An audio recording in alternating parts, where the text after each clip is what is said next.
It has been 3 weeks after an infamous crime spree by supervillain Kevin Wendell Crumb, vigilante superhero David Dunn, and his now-grown son Joseph, who have been working together to take down criminals with David. Taking on the name of the Overseer, an indestructible security guard with superhuman strength and stamina, as well as an extrasensory ability to see the crimes people have committed by touching them, set out to save 4 cheerleaders Kevin has abducted. Kevin's malignant psychopathic psyche is on the verge of cannibalistically feeding upon his captives until David comes across him, and his presently in control alter ego, Hedwig. Discerning the cheerleader's location using his extrasensory perception, David frees the cheerleaders but is attacked by Kevin's superhuman alter ego, the Beast. Their ensuing fight reaches outside the warehouses on public streets, where a seemingly specialized branch of the Philadelphia Police Department, led by Dr. Ellie Staple, a psychiatrist specializing in delusions of grandeur who treats patients convinced they are superhuman beings. She is a member of a secret society that covers up the existence of superhumans from the rest of the world, even resorting to murder if necessary.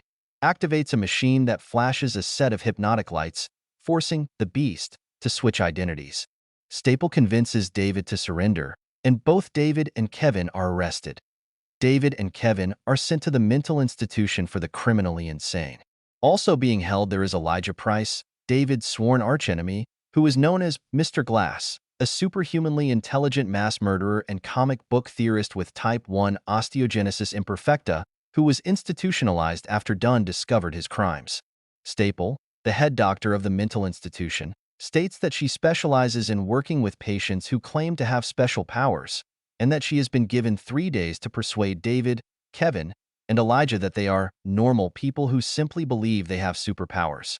Staple also knows that David's alleged weakness is water and has the same machine that forces the Horde to switch identities installed in Kevin's room, automatically activating whenever hostility is detected, effectively disarming the Beast. Joseph, Mrs. Price, Elijah's mother, and Casey Cook, who survived an attack from the Beast, all visit at separate times to aid their associates, but ultimately fail. As part of her final evaluation, Staple puts the 3 patients in one room and begins to slowly chip away at David and the Horde's belief in their abilities as being supernatural or superhuman. Though Elijah has been heavily sedated throughout his stay, Staple reveals that his MRI results show irregularities in the frontal lobe of his brain, which she believes could explain his obsession with proving the existence of superpowered humans. The evaluation attracts Elijah, who has been discreetly swapping out his medication with aspirin and faking his sedated state, to the Beast. That night, Elijah breaks into the Horde's cell to prepare them for the Beast's awakening, but is captured and has laser surgery performed on his brain to lobotomize him.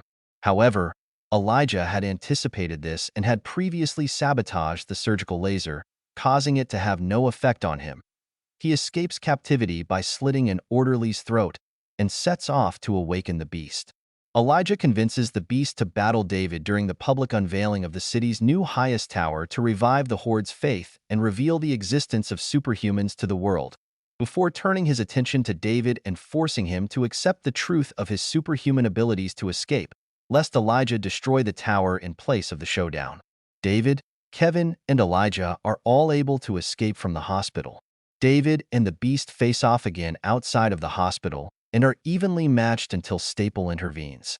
Staple orders her team of Philadelphia Police Department officers to subdue each of the superhumans, but David and the Beast fend them off.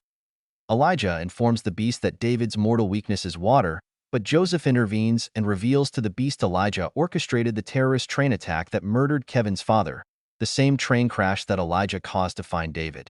After Kevin's father died, his abusive mother began torturing him, thus leading to the creation of the Beast and his other dissociative identities. The Beast thanks Elijah for creating him, but because his purpose is to protect Kevin, the Beast mortally wounds Elijah and throws David into a water tank and begins to strangle him. David summons enough strength to escape but is critically weakened by the water. The Beast retreats and promises to finish him off at the tower. However, Casey confronts the Beast before he can escape and summons the real Kevin to take control by speaking his full name.